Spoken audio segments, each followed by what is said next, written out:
I want to dedicate the last then little bit of our time from this morning to uh, another topic, and Joan Thompson, I think, is online.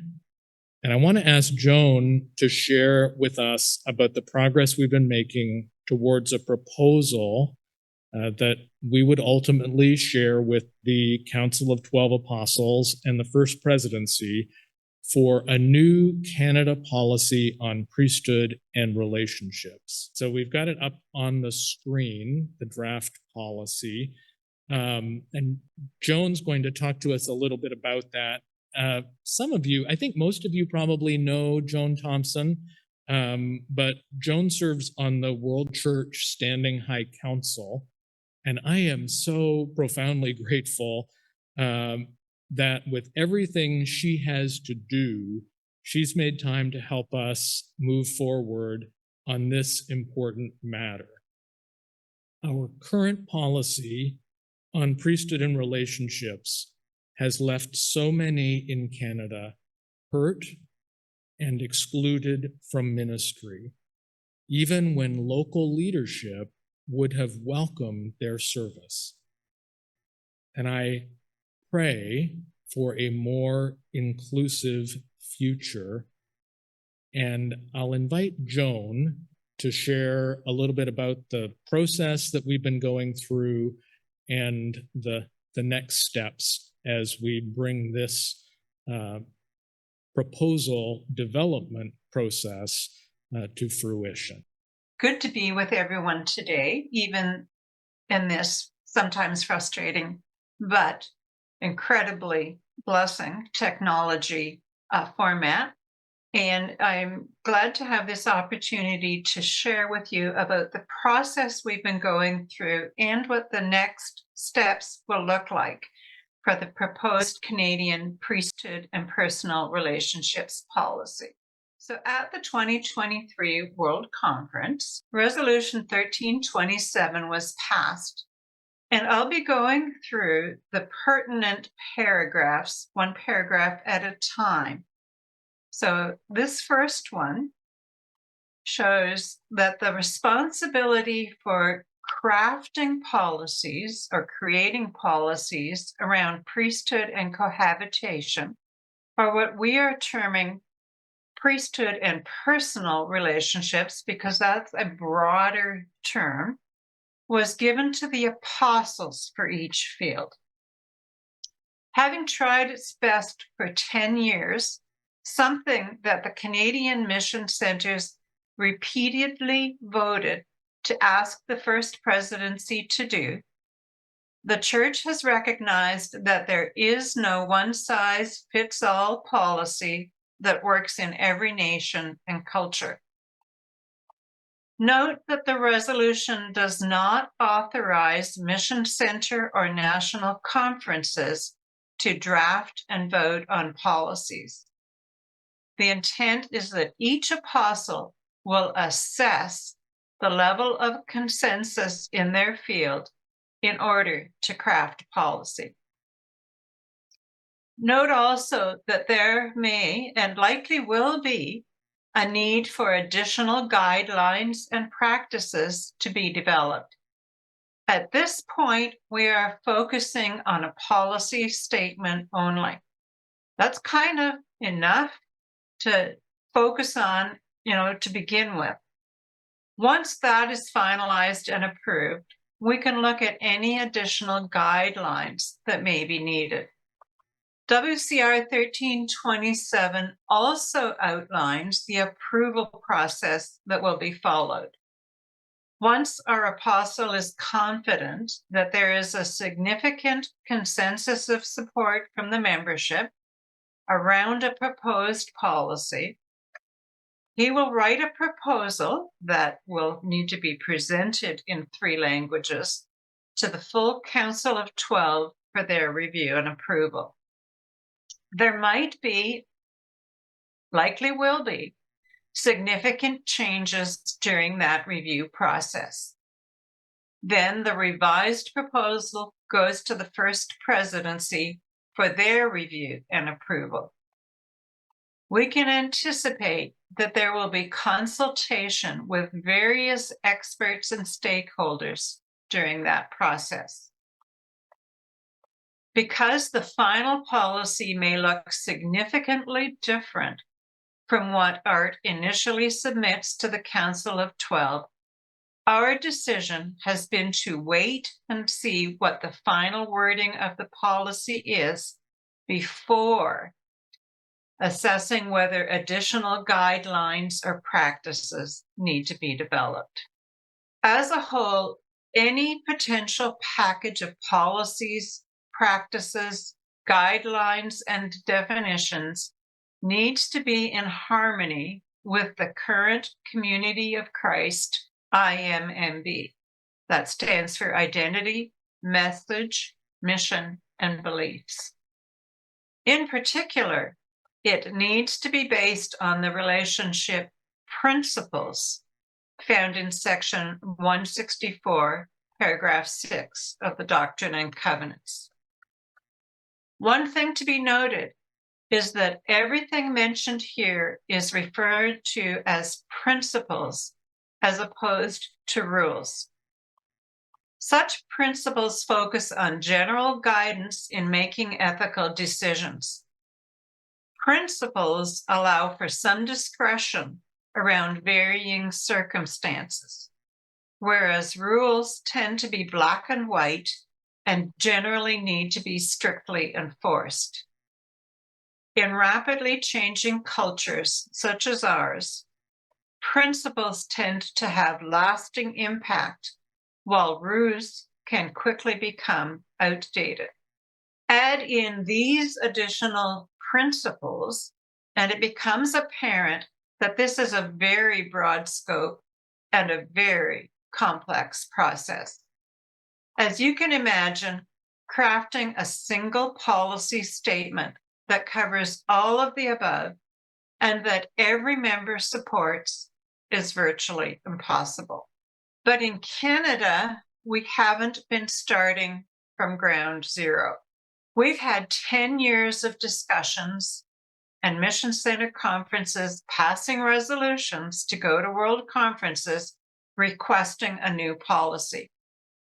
From those, we already know that a sizable majority of members in Canada support authorizing priesthood in cohabitation relationships. After 1327 was passed, the Canadian leadership teams, that is, our apostle, the Mission Center presidents, the bishop, and other staff in leadership positions, began the process of crafting the wording for a proposed policy. What we found was that a year later, there was still no consensus about what needed to be included and what didn't need to be included and how it should be worded. When you try to write a policy that stipulates exactly what is and isn't allowed in a time and culture where family situations can be complex and unique, it just doesn't work. Let me repeat that sentence because it's the foundation of why this draft is worded the way it is.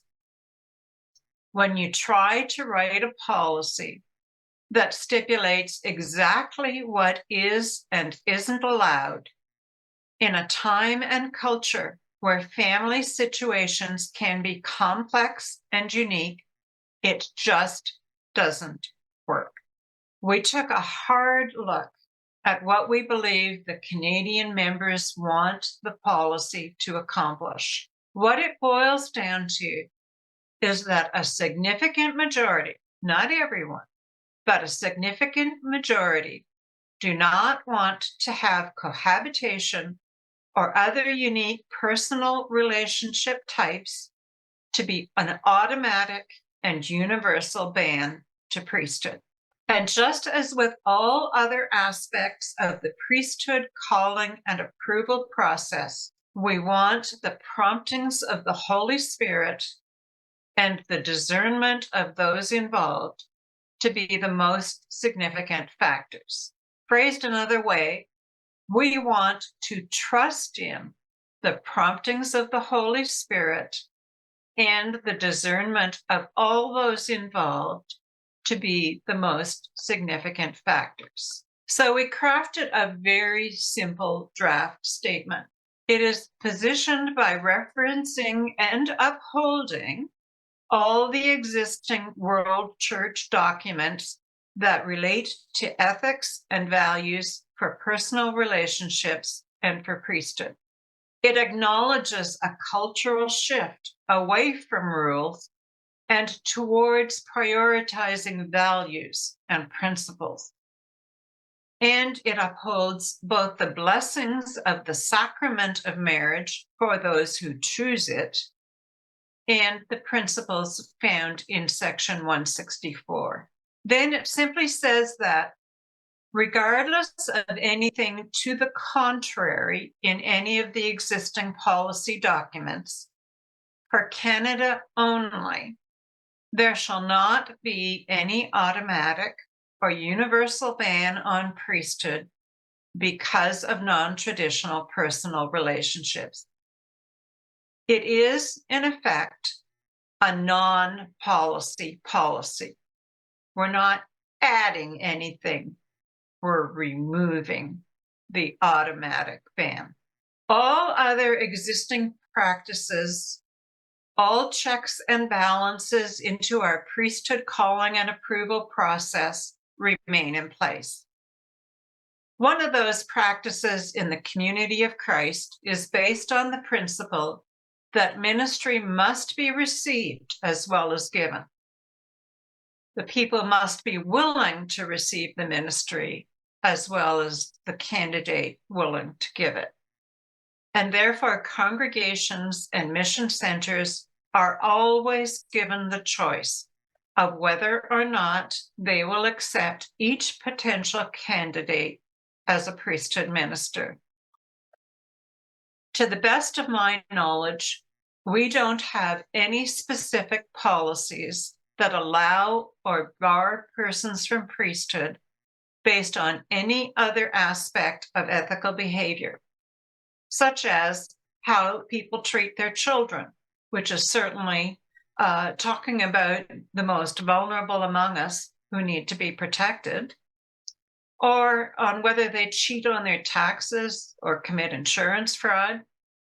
We have not felt the need for those specific rules because we trust the judgment of those initiating a call to priesthood, those officials who approve calls, and the body of the membership that ultimately votes on whether or not they will approve a priesthood call. Based on feedback received over the summer in the various discussions that have been held, we've modified the original draft by adding some footnotes to clarify some wording and provide alternate suggestions. Since this is a draft that will be reviewed and probably edited by two other bodies, we're not trying to create a final polished statement.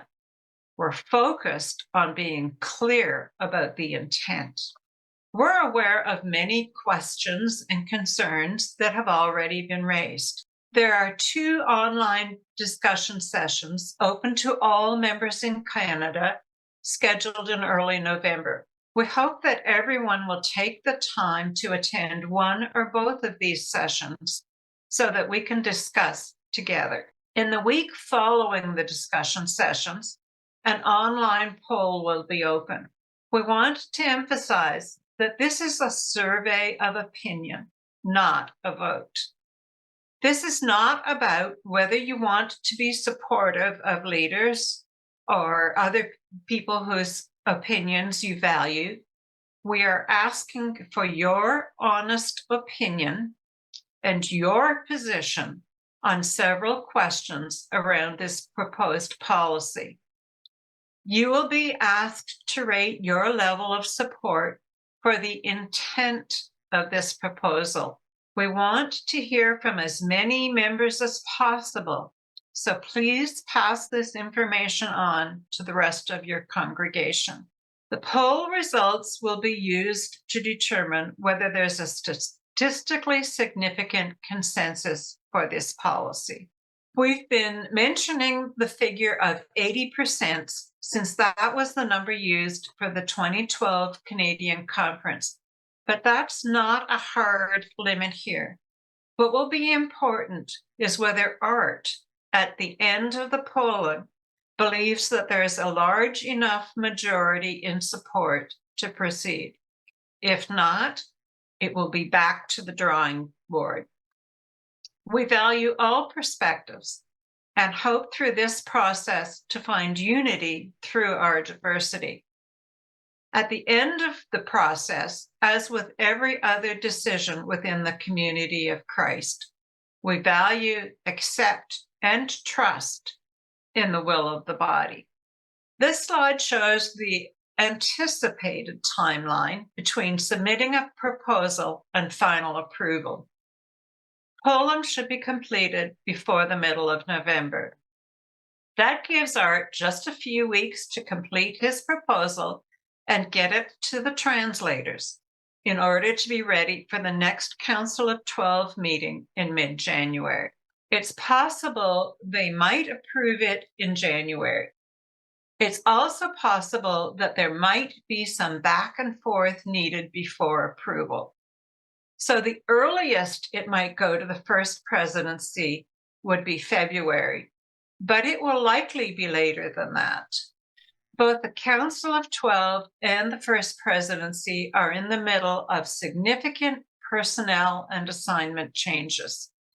We have no idea whether they would choose to take this up before or after World Conference in June.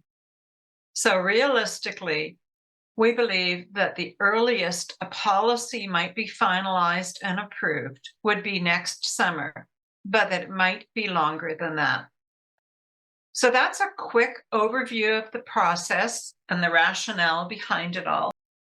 I'll turn it back over to Art now for some closing comments. Thank you, Joan. I so appreciate your clarity and all the work that you've done to help us move forward on this really important matter. And I am weary, but sensing a tantalizing hope that we have the potential to move forward on something that we have struggled with for quite a while.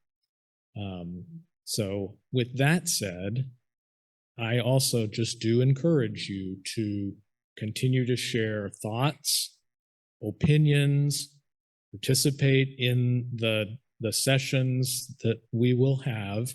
But the most important polling that will be going on will be as we express our level of support for this policy that we're looking at for Community of Christ in Canada.